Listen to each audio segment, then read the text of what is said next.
Israel ও যুক্তরাষ্ট্রের সঙ্গে সাম্প্রতিক সংঘাতকে কেন্দ্র করে আন্তর্জাতিক পরমাণু শক্তি সংস্থা আইএইএ এর সঙ্গে সহযোগিতামূলক সম্পর্ক স্থগিত করার পর ইরান ছেড়েছেন একদল পরিদর্শক।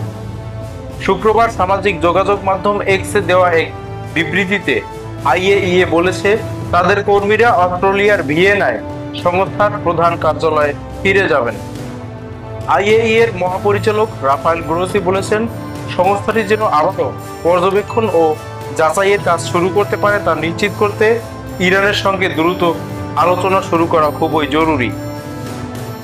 তেহরান থেকে আল জাজিরার সংবাদদাতা রেতুল শেরদার বলেছেন, ঠিক কতজন আইএইএ এর কর্মী ইরান ছেড়েছে তা নিশ্চিত হওয়া যায়নি। তার মতে, সংস্থাটির কর্তৃপক্ষ যেভাবে বলেছে তাতে বোঝা যাচ্ছে না যে সবাই নাকি কয়েকজন ইরান ছেড়েছেন। তবে শেরদারের ধারণা কিছু পরিদর্শক এখনো ইরানে আছেন। এই সংবাদদাতা বলেন, আইএইএ এর কর্মীরা উড়োজাহাজে চড়েনি, সড়কপথে হয়তো গতকাল বা এর আগের দিন আর্মেনিয়া গেছেন, তারপর তারা ভিয়েনায় পৌঁছেছেন।